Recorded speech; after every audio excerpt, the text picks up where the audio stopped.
Let's talk block number 5, primaries. In team, we got back offsets with a little front squat, neutral grip pull-up, snatch grip RDL. In strength, we got post fatigue, talking about hack squat, rotational row, and then we'll move into a dumbbell RDL, and then we'll finish off with practice 4, incline bench.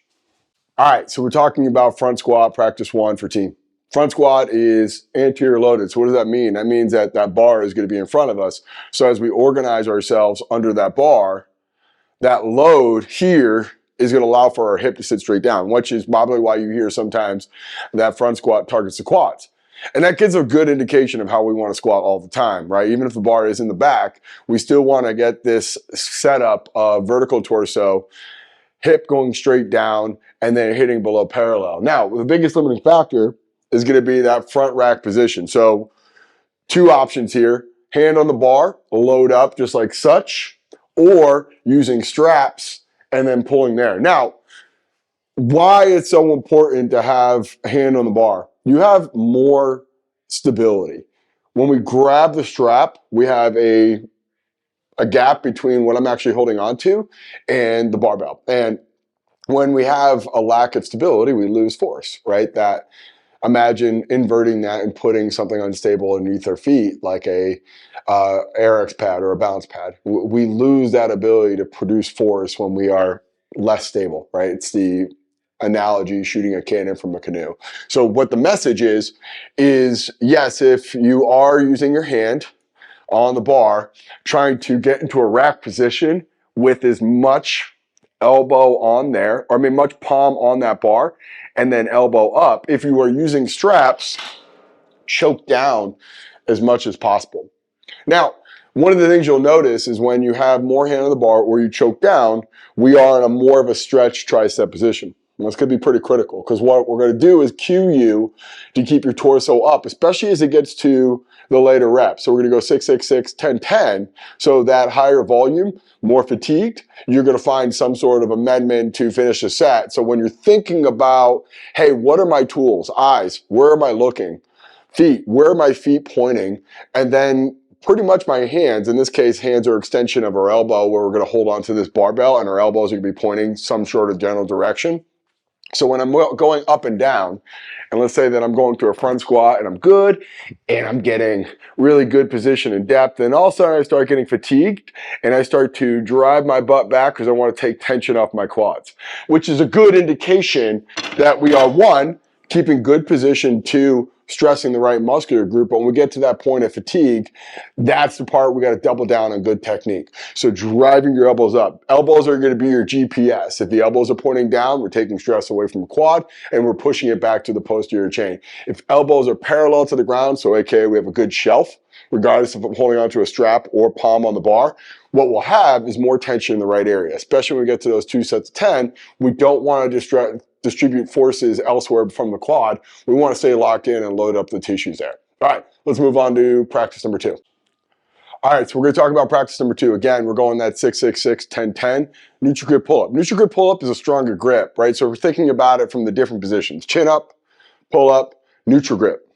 Now, in regards to the strongest, and you may have done a mechanical drop set with us, this would be the weakest because we're in a externally rotated position, versus here, we're internally rotated, we pull more on that lat and we recruit more bicep. Here's kind of in the middle. And why we like neutral grip pull-up is because when I'm in a deep internal or external rotated position, it is harder to get into flexion. So when we're neutral, this has a lot more mobility, and you probably feel that during your cars, which is, for a lot of folks that go, hey, why do we still do cars? It is a litmus for what is my potential on that giving day. So if I can't get here, what is my potential in that movement on that given day? And we got to think about what is the modifications or the amendments to the plan if we don't have that prerequisite range of motion. Hopefully we filtered that out way in advance.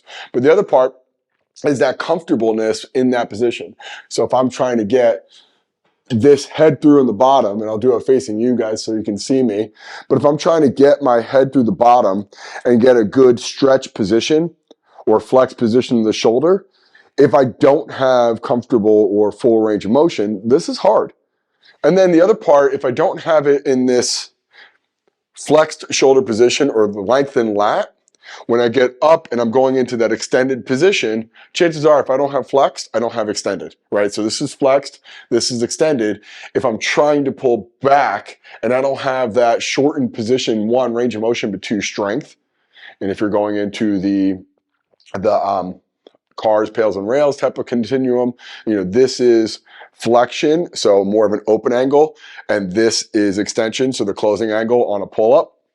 I'm trying to get into that closing angle. We find limitations on both ends between the distal, the proximal, or the closing and opening angle. Our force output's diminished. So a couple things. One, stretch. We actually have a big focal point on shoulder this month, right? And we want to make sure that we're removing any limiting factors from front squat because we're going to externally rotate. A lot of times it's wrist, sometimes tricep, but truth be told, it's probably more shoulder than anything.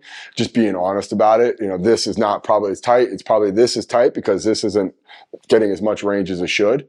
And the same thing here. When we get here, you're not thinking that your wrist is tight. You're thinking that your lat or your shoulder's tight. Hence why we put so much focal point on either hip and shoulder when we do stretch remotely. So thinking about, hey, I want to be able to get to there comfortably. Okay, well, I'm going to have to increase probably my external, internal rotation in whatever that deficit is, and we'll hit both. And then our correctives is going through some shorter shoulder flexion work. So when we get down here, we're not limited as well as there. Now, the other part is, let's say that I do lack strength.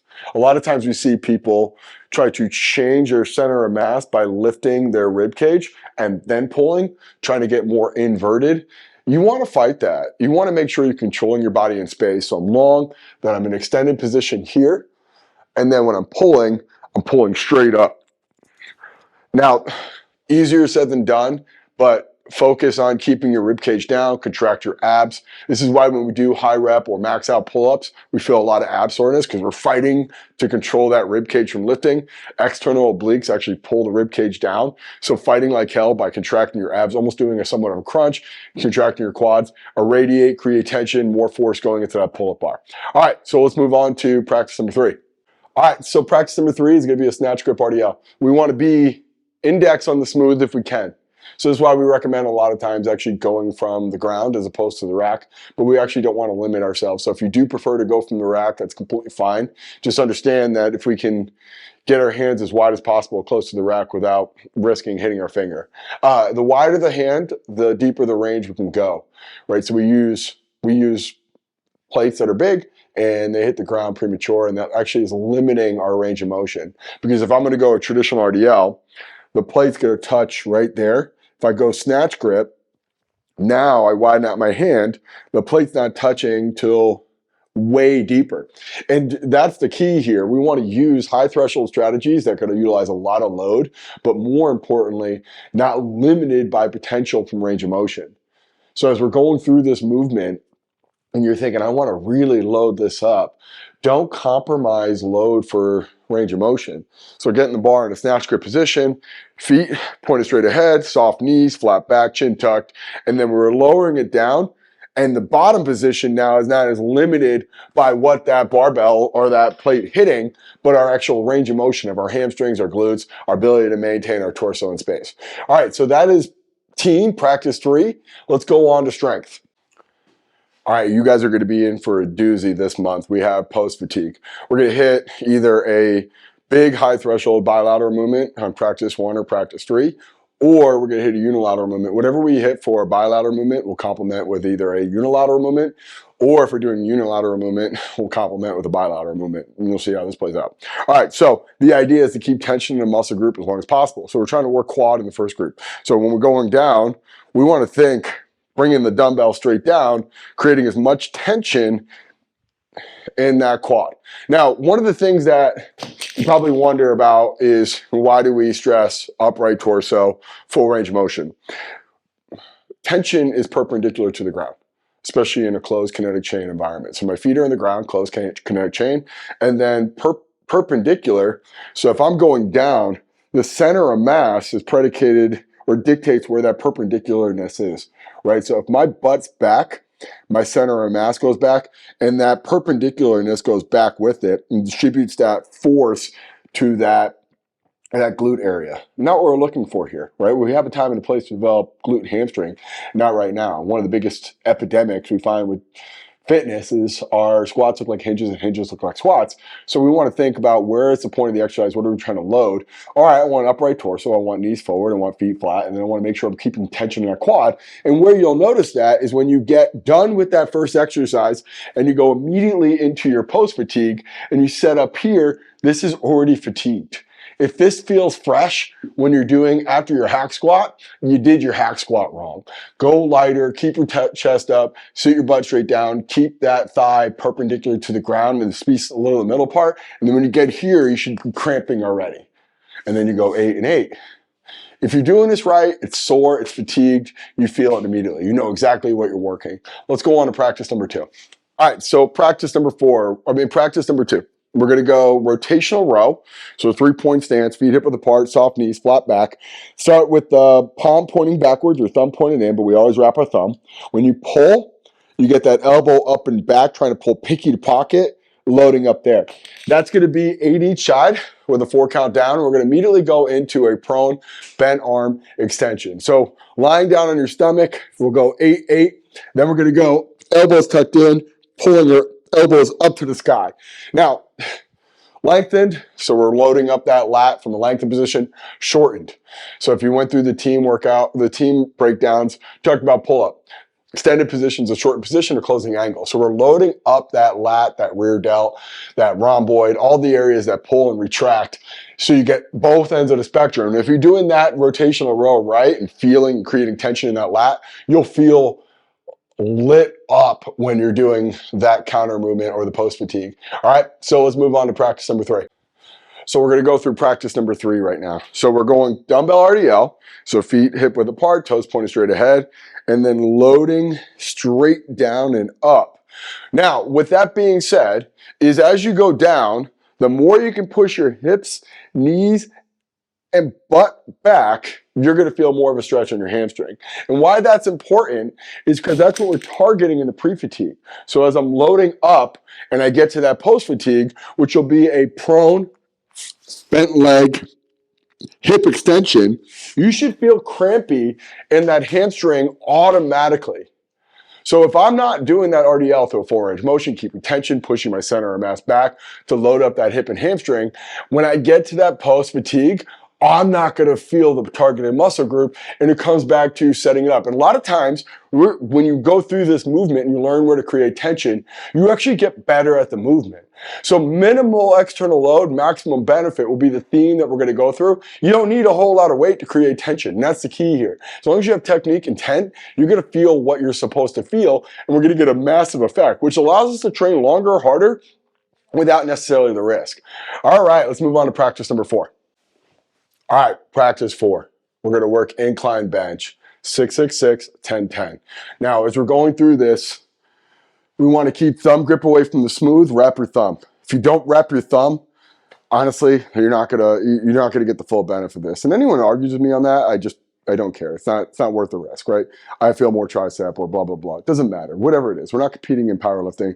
Wrap your damn thumb. I don't care. Like, just do it. Please humor me in that regard. No one's getting world record incline bench presses here. So let's make sure that we know the assignment. From here, bar out, bring in your elbows down, touch your chest, drive up. Pretty straightforward. Now, with that being said, line of pull perpendicularness is going to be more aligned over that upper pec area, right? The more clavicular, the sternal fibers, all that. So here, what we're targeting. Understand when you're pressing and pulling what muscle groups are trying to attract or attack. And then when we get to that 10, we get a lot more benefit from it. All right, guys, block number 5. Let's get it.